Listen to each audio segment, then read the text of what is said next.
We launched March 1st and we have done 100K in 100 days. We live in a time where any idea that you've had for years is now possible, even if you don't have anything. My whole tech stack to start, Lovable, Wi-Fi and a computer. Okay. That's it. That's all you have to do to start this. There are 330 million Americans and there are 33 million business owners. Therefore, 10% of all Americans are a business owner. Right. Therefore, 10% of everyone we know is a business owner, AKA in this case, a potential customer to this business. Yep. I didn't know that was a I can thing. make 30 grand for each one of these. I had no idea. I think global talent plus AI is the absolute sauce, the game changer. Yeah. It brings up the people that never thought they could do anything. So you take the people who were like, I'm stuck at $20 an hour for my entire life. Age of abundance. No, you're not. One of my biggest customers I got, I faked a meeting because I couldn't get him to respond in email. It's a true story. And I went in there and said to his assistant, hey, I'm here to see Jeremy. And she goes, is he expecting you? I said, yes. and he came out and we got a $30,000 a year contract. Oh my gosh. So that's the literal epitome of fake it till you make it. proactive over reactive. We placed a single mom from Venezuela the other day. And they just had a bad earthquake yesterday. And when we got her a job, she cried on the call. She's probably making multiples of what she could make locally. Yeah, it's like 5x is the dollar. The reason why your business should be a focal point is for your family. Yeah. If you're working and building and doing all these things for money, it will never be enough. It should be to buy back time and buy back memories that you can go and do stuff with your family. Okay, so if someone watching this has no experience hiring global talent, no experience in business, money, anything, what's step one for them at starting this business? So Alex has a very interesting story. Living in Columbia, South Carolina, he was a pastor, newly married, making about $30,000 a year until he realized, I am never going to reach my goal on this salary. And to make matters worse, he was living in an attic apartment with two other couples. All three couples were newlyweds. And he's just like, what am I doing? Until another pastor said, you should start mowing lawns. So he said, let's give it a shot. His wife told him, Alex, if you can make $10,000 in 45 days, I'll let you quit the pastor thing and start mowing lawns. And he did. He did it. How did he get that $10,000 in 45 days?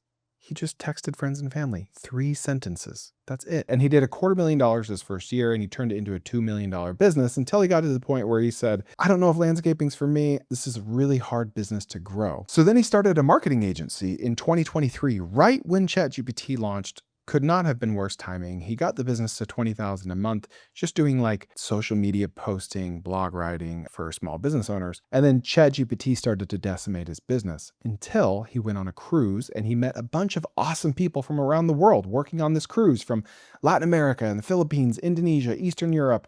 And he realized, I need to hire some of these guys for this marketing business because they're really hard workers and they probably don't cost as much as the people I'm hiring in South Carolina.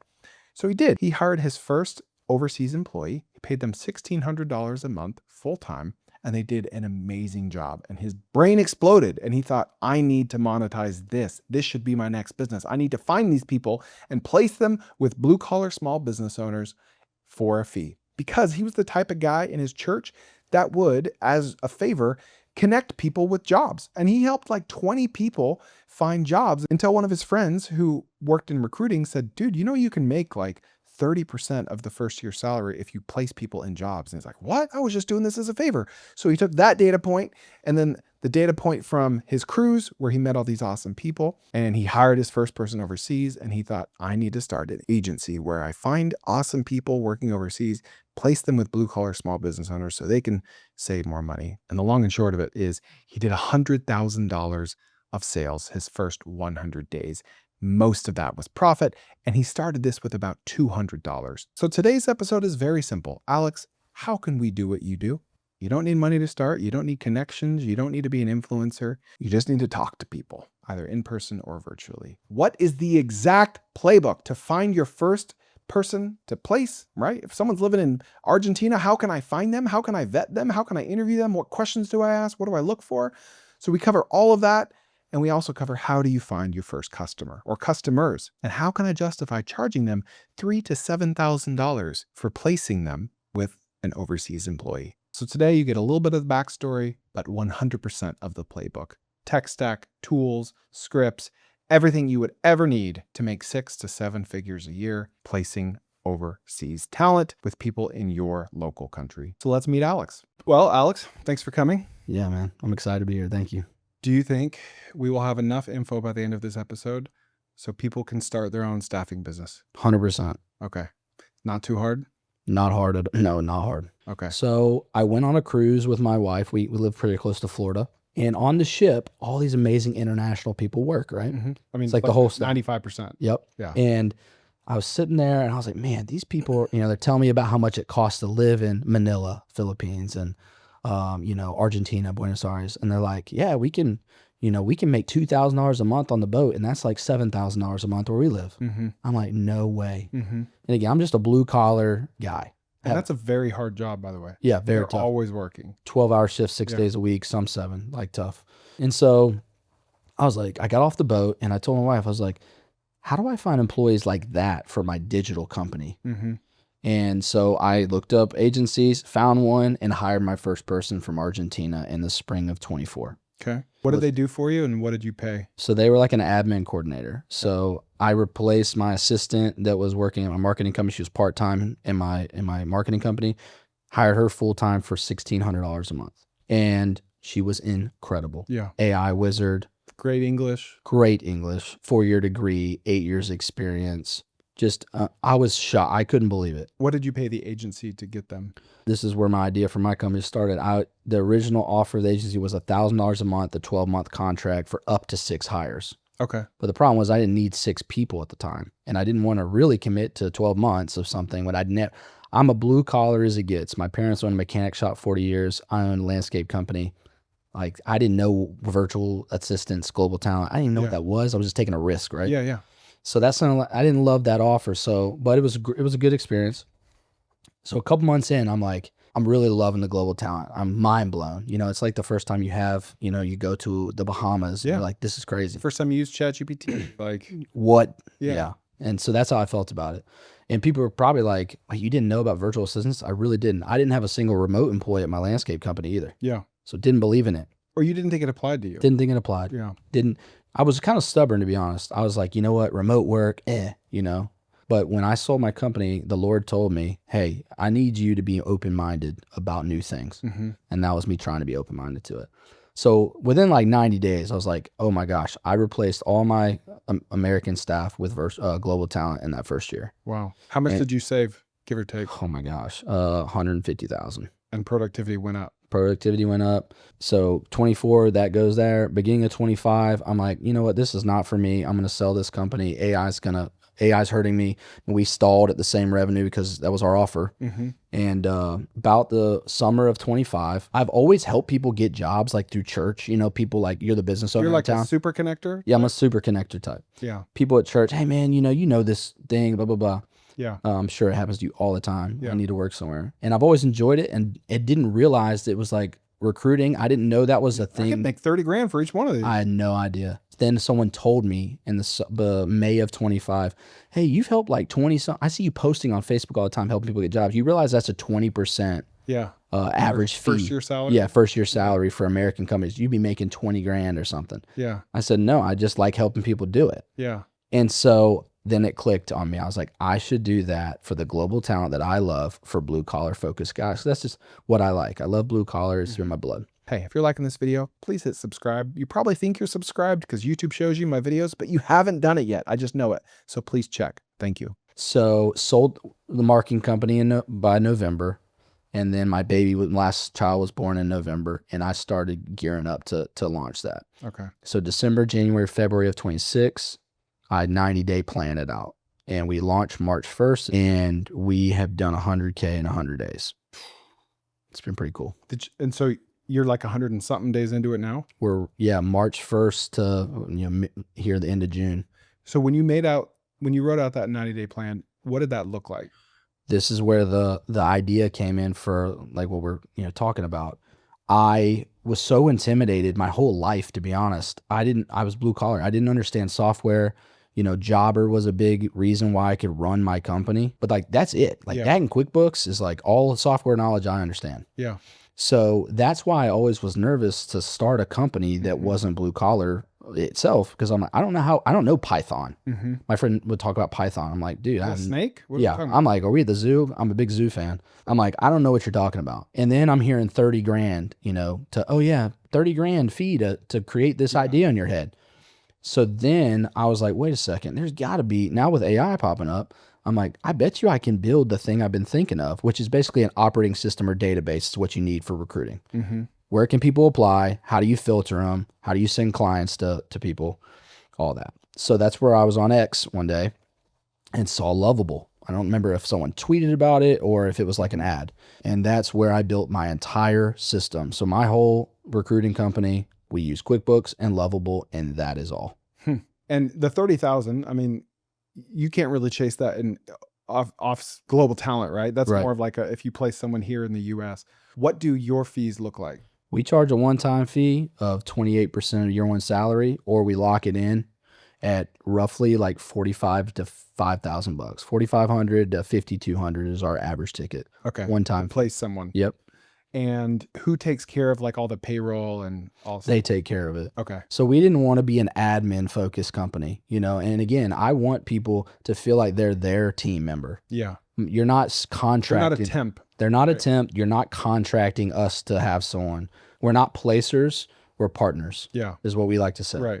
So we like to help train, implement. We have a channel where we have a little membership for $200 a month where you get customer support. We train. We do like webinars. I talk through on AI or English or whatever. We really want to be a long-term partner for people. So that's what we do. Those are our two offers. Because there's two business models here, right? Yep. There's like the staffing agency where you place them, but you mark them up, right? Let's say they cost you $5 an hour. You're charging $10 an hour. Yep. And then you're in charge of the payroll, Yep. all the compliance, hiring, firing. And you might make more money over the long run, but it's a lot more headache, more hand holding. Yep. And then there's what you're doing, which is like, we found this person, we vetted them, they're solid, we'll place them. We're going to make 28% of whatever they're worth for the first year. Yep. What kind of a guarantee? 100-day replacement guarantee if you're not a member, 6 months if you are a member. Okay. Okay. So again, the other membership thing is every hire after your first one is 14%. Okay. So you get basically half off your future talent. Okay. So that's the membership benefit as well. Where did you get your very first client from? Man, that's a great question. But again, I did something similar with a landscape company.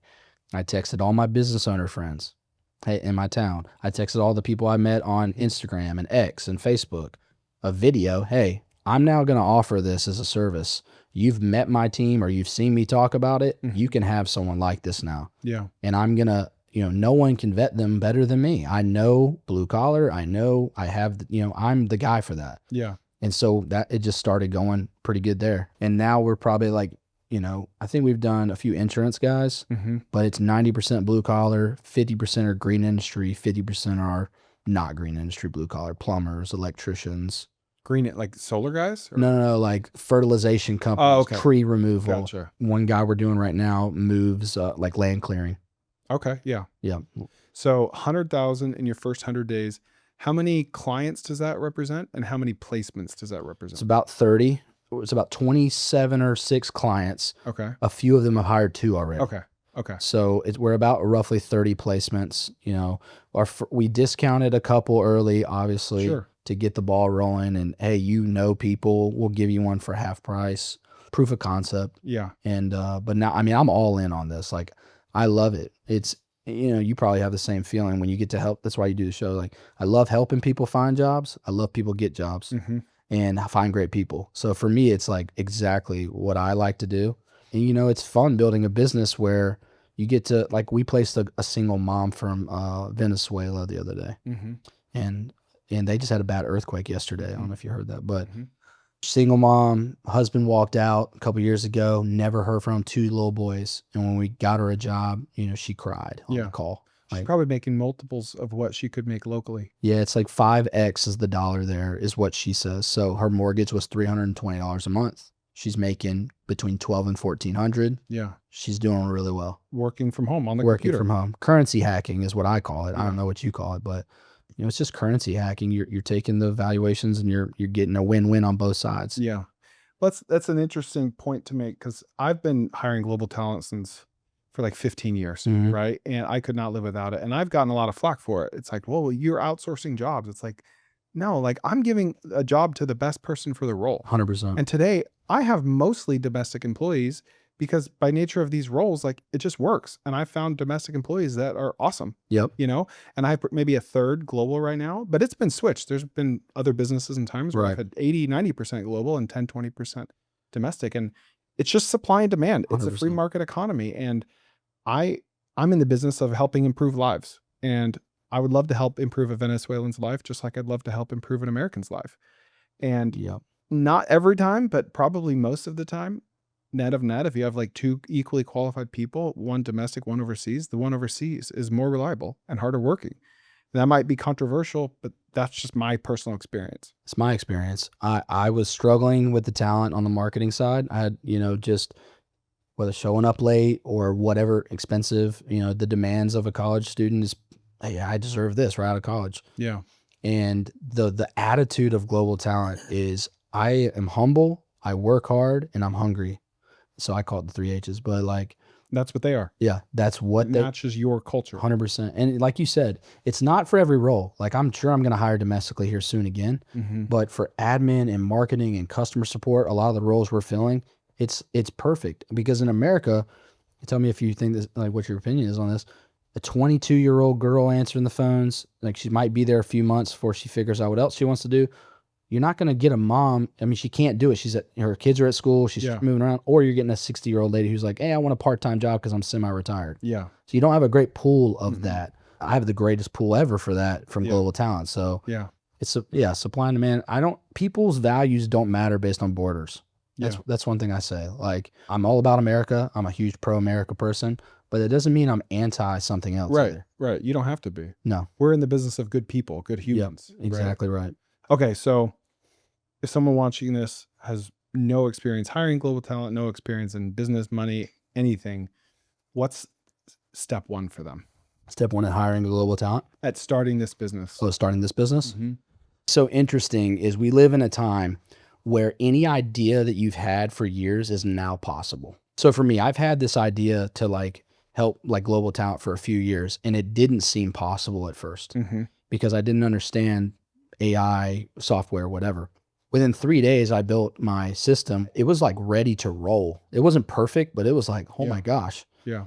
Now you can build something like I built or something that's been in your head in 3 days, 2 days, and that's what I think is so amazing about this time. And I hope the like listeners here is if you have an idea, if you want to do a dog walking business, if you want to have a cleaning company and you're like, I don't know, you can just do it. Type the prompt. Just do things. Yeah, you can just do things. I didn't mean to do that, I promise. No, it works.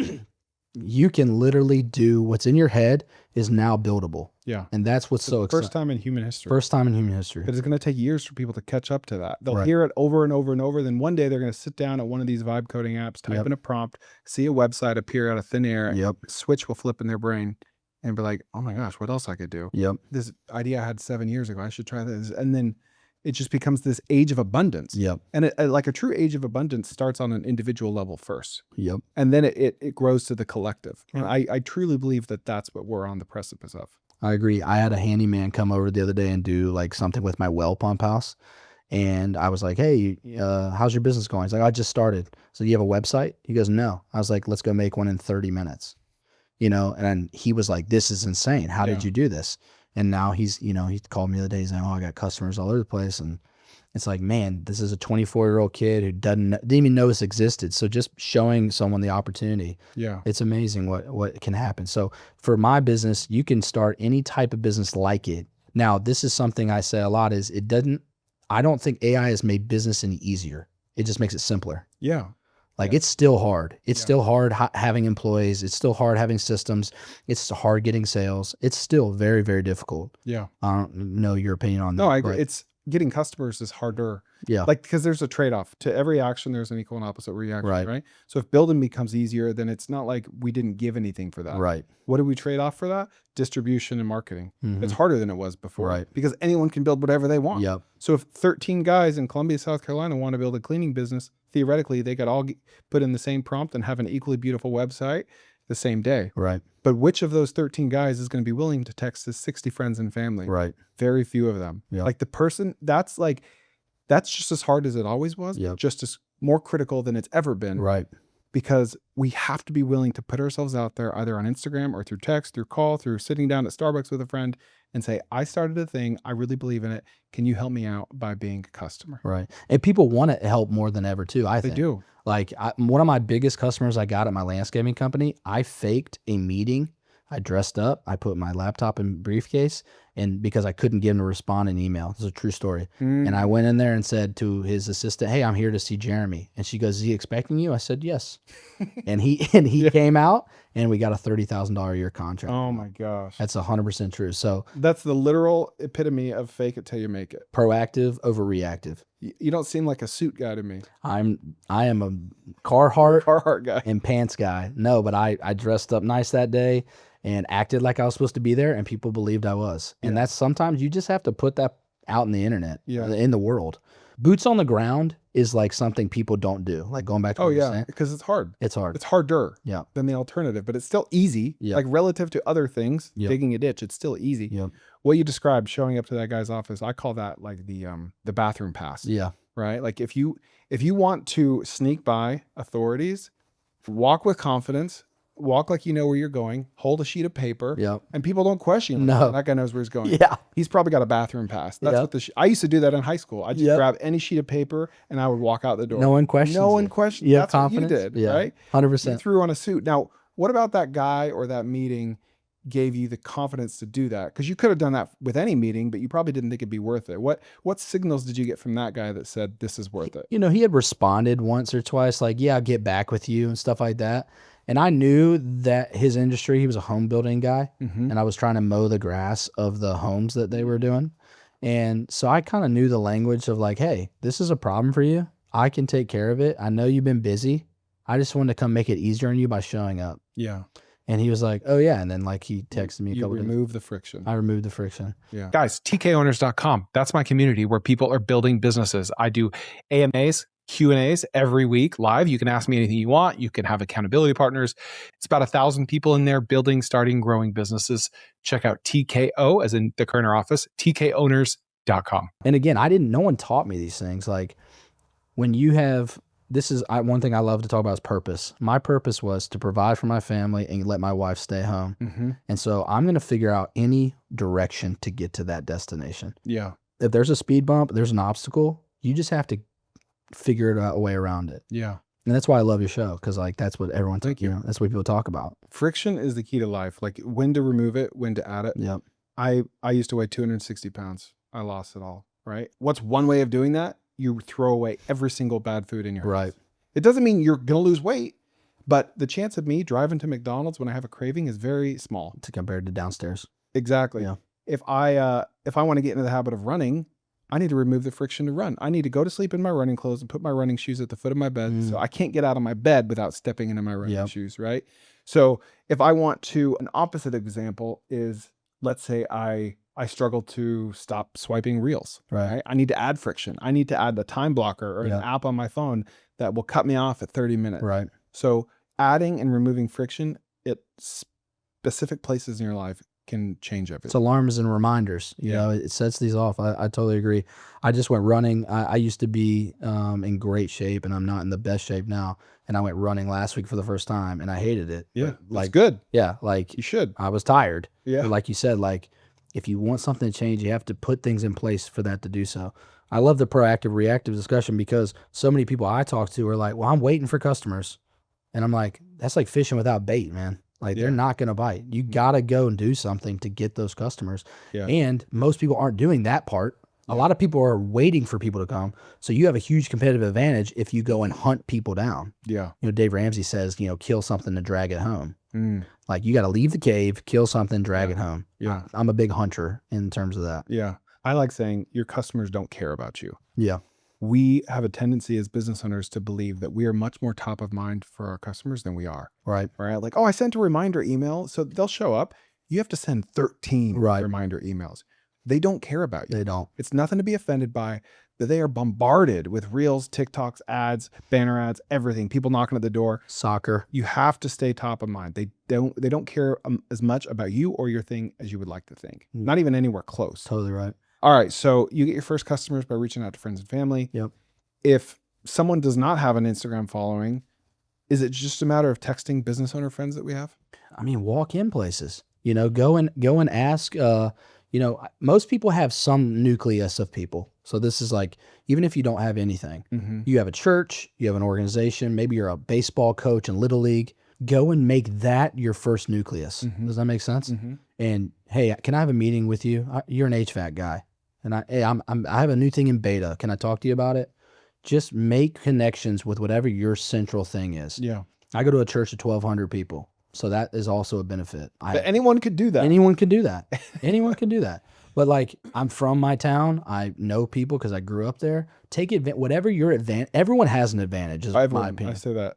Everyone has an unfair advantage. Yeah. Even if you just play Legos all day, Yep. you could monetize that. Yep. Figure out how to use your advantage, whether it's connections or people or chess club, whatever yours is, figure out how a way to do it. Yeah. It's like, oh, it must be nice for him. He goes to a 1,200 person church. Yep. You could. Yep. Go walk in. They'd love to have you. Yeah. 100%. Right? Ulterior motives, whatever. You can Go go network with people. 100%. This is kind of a two-sided marketplace here. What about the sourcing side? How do you find talent? How can the average individual that's never done it for their own business before find talent? Yeah, I mean, so that's not rocket science. Like we do LinkedIn ads, we do Facebook and social and meta ads, we do job boards. I mean, every recruiting people, I don't think there's a sauce. I mean, there might be one that I don't know about, but it's not crazy complex. You can go and find people anywhere. I mean, online PH or onlinejobs.ph. Upwork. Yeah, we focus only Latin America, but that's a place like Upwork, Fiverr, whatever. Like there's lots of places to find it. The key thing moving forward, I think, and I'd love to hear your opinion, is like there is a difference between elite ones and like just people in Latin America or overseas. So we're trying to find like the cream of the crop. That's my MO. So that's a little more challenging because we're like a little harder on it. English and skills and all that. Well, the elite ones don't cost that much more. No, they're just harder to find. They're harder to find. What are some signals you look for? So I look signals. That's a great question. What I look for in elite ones is, is your English really, really strong? To me, if you have made a huge effort in making that a priority, you're going to be a good employee. Because it's a signal that, how you do one thing is how you do everything. How you do one thing is how you do everything. Yeah. If you've put in the time there, you've put in the time with the degree you have. I mean, a lot of Latin Americans have degrees. Like it's like in their blood. Yeah. They are forced to go to college, and they're like, it's very cheap to go to, Buenos Aires is my favorite place in Argentina. They're all educated from the University of Buenos Aires, and their English is insanely good. Their AI, their marketing skills. So people who have a degree, I love, because that means they're dedicated to something. That in America, I'm not as impressed with degrees here because, and we're not too far in the similar ages. Everyone went to college the last 20 years. Now it's not, now it's okay not to go to college. But when I was in high school in 2010, if you didn't go to college, you were looked at weird. Yeah. You remember those times? Yeah. I don't think it's that weird anymore. When a kid tells me he's going to work as a welder in my church now, I'm like, great. Yeah. So I'm not as impressed here as I am over there. It's a lot of commitment. Yeah. To get a degree. So I love degrees. I love English proficiency. And then anyone that is doing AI or marketing over there, I like a lot. Okay. Because you're curious. Yeah. Because marketing is not it's a signal they're on the cutting edge. Yes, on the cutting edge. Okay. I love curious people. So anyone that's like, I've been taking certifications. Oh, for what? I just want to get better. Those are some of my signals. Perfect. Yep. Yeah. That's a signal for me. So if let's just say hypothetically, you find a landscaping business owner in Charleston, South Carolina that wants a customer support, someone to answer the phone, call people, reminders, whatever. Yep. Is it realistic to go to somewhere like Upwork, post a job for exactly what you're looking to place, and then say in the job description, send me an audio message so you can hear you? Because that's what I used to do. I want to know what they sound like before I waste time on a call with them. Is that... We don't even let people apply if they don't send a 2-minute video. Okay. Yeah. So you want a video and I want audio. a video and audio. Okay. Do you have any, like, in your interviews, like any specific questions or kind of tricks to like get a tell from them on their reliability or their, work ethic? Yeah. Because I've interviewed so many, I don't have like a list that I ask, but I do ask this. why should I hire you over somebody else is one of my main questions. Mm-hmm. I want to see the confidence. I want to see your answer. That's one of my tells. I don't know if that's Confidence is important. confidence. Because they might be like, I don't know, Yeah. you know, and it's like, never mind. Yep, 100%.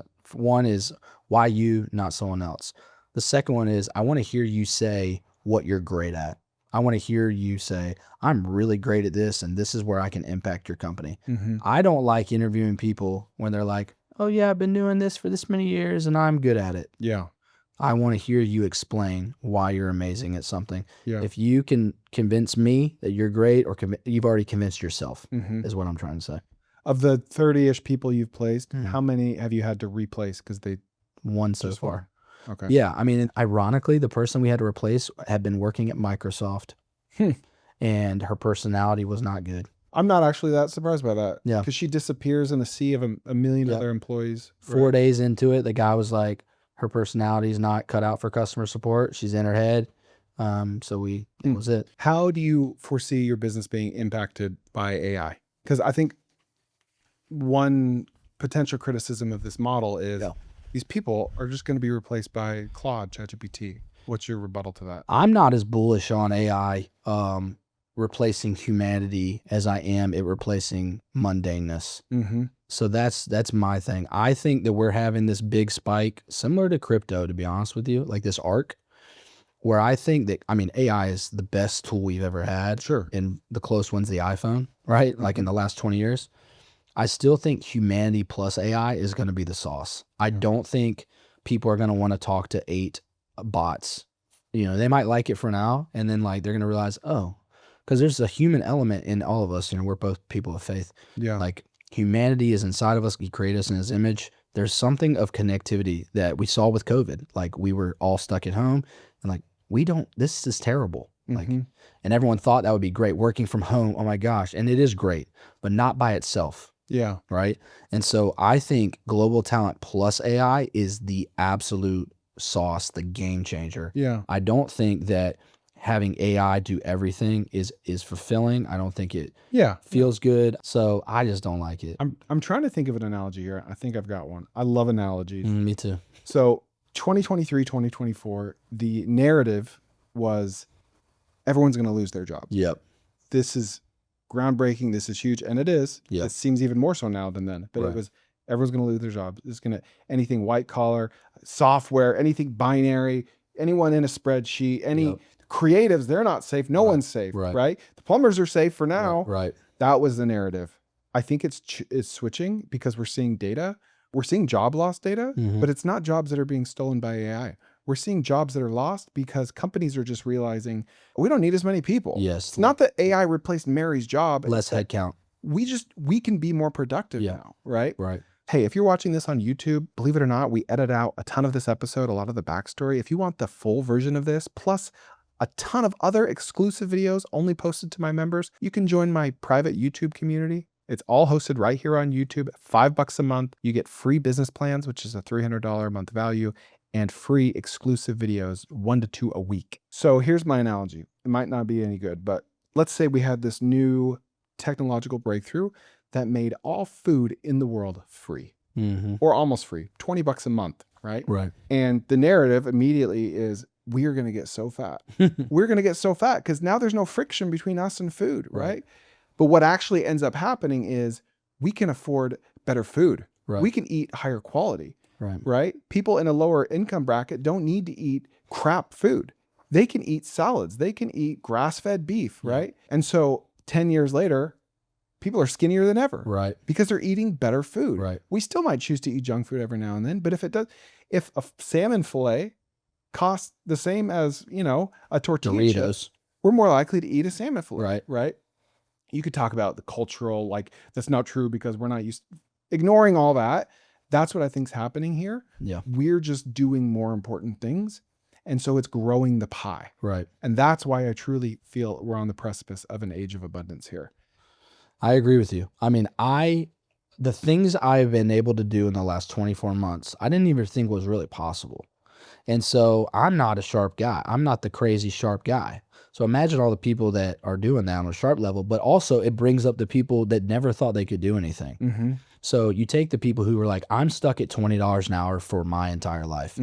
Age of abundance. No, you're not. You can do a lot of other things. Yeah. You now have the ability, if you so choose, I love that phrase, if you so choose, to submit yourself to something and work hard and be humble.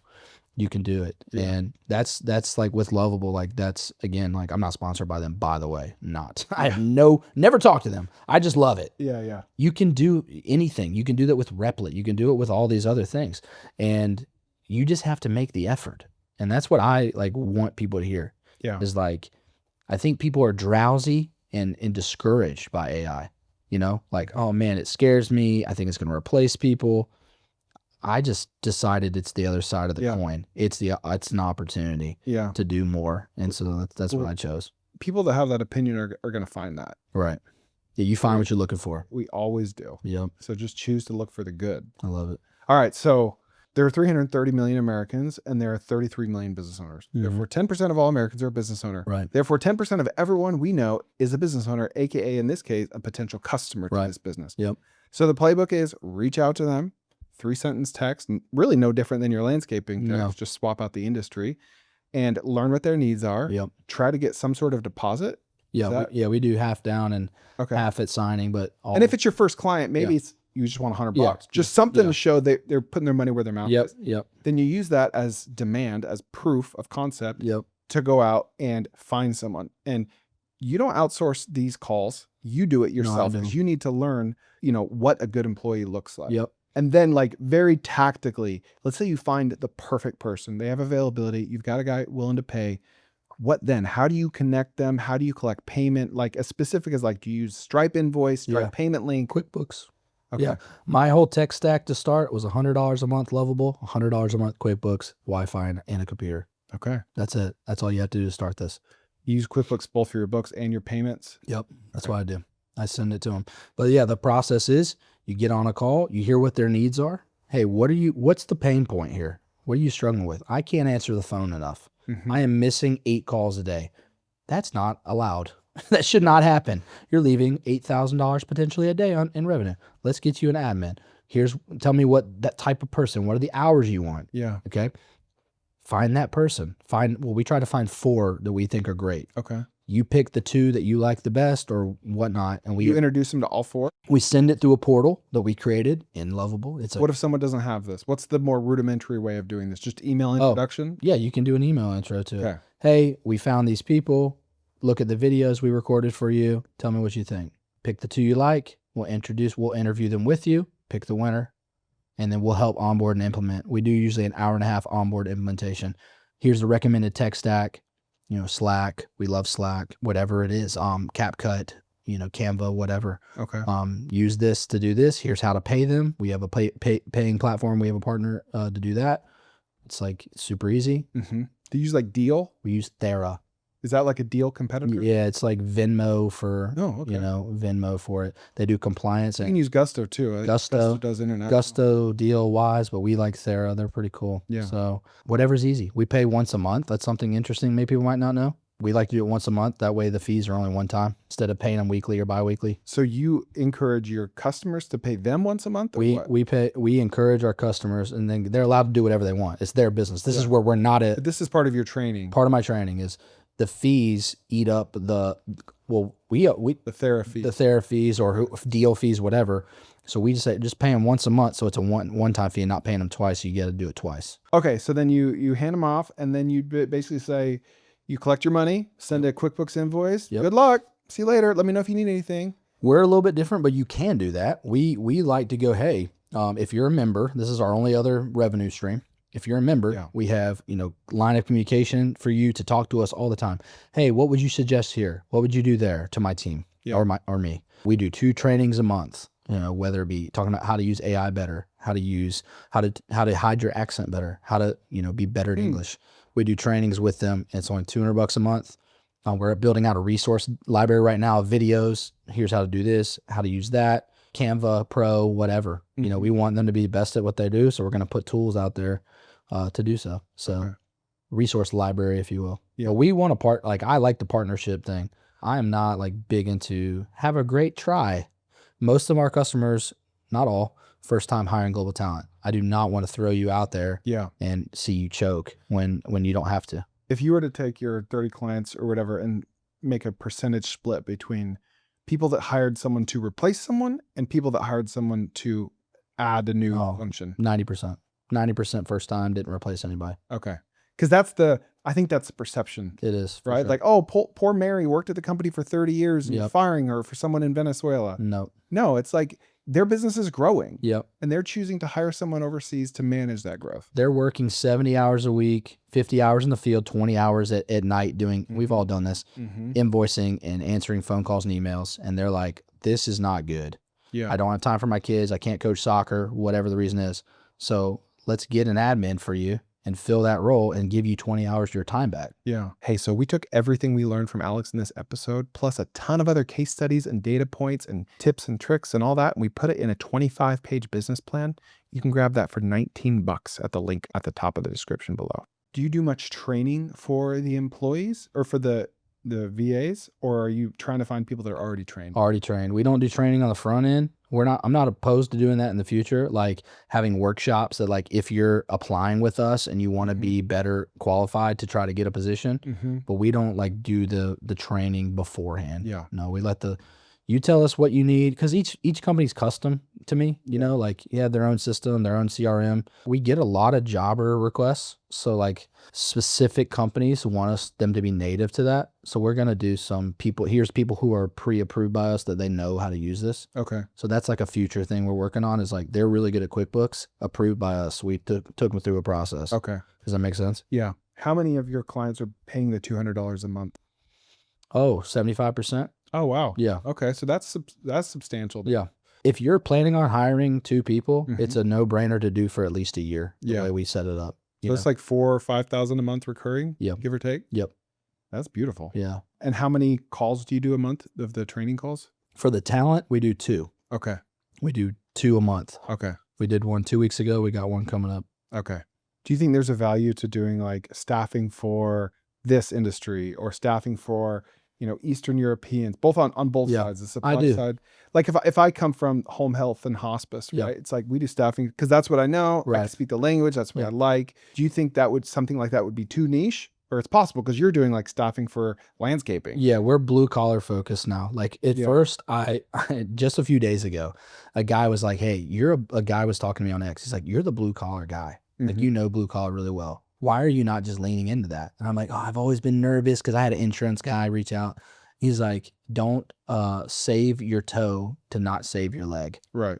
And I'm like, okay, so we're leaning into that, and we'll take anybody. Yeah. But I think it's smart to be focused first, and then if demand grows, then you can figure that out later. Yeah. But like I'm just now committing to that, so don't make me sound smarter than I am. Well, for every insurance client that you potentially don't acquire, you're going to be 100 times more likely to acquire a blue collar client. Exactly. You'll net out ahead. You'll never really know. Right. But that specialization will cause you to net out ahead. And I just like that was when I had the marketing company before, I never felt super confident talking about all these things. I am as confident as anybody talking about blue collar. I watched my father grow a mechanic business, didn't barely graduate high school. I watched how he did. Yeah. And then I, did that with the landscaping. So that's what it's in my blood, and I want to lean into that. Yeah.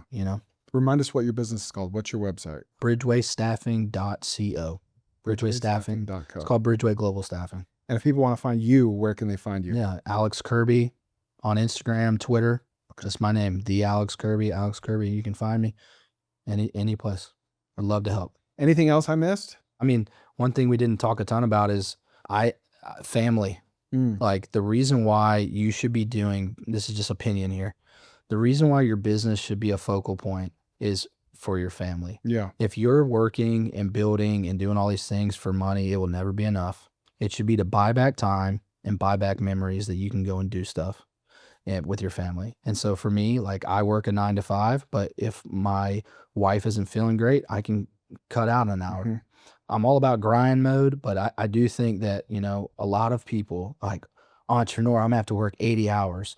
You might have a season of that. You might have a 90-day sprint, I call it, but you've got to, that's why the staffing thing is so beautiful. I get to help guys get their time back. Yeah. And where they're like, man, I'm up at midnight doing invoicing. I'm like, you don't have to do that. Yeah. I got a solution for don't. that. Yeah. You don't have to do all your marketing. I got a solution for that so that you can go be a T-ball coach. Yeah. Like should not be swallowing people. I say a phrase, Chris, you should own your business. It should not own you. Right. And so I would add that in. I love it. Thank you, Alex. Yeah. Thanks for having me, Chris. Appreciate it. If you like this content, please share with a friend, hit a like or a comment below, and we'll see you next time on the Koerner Office.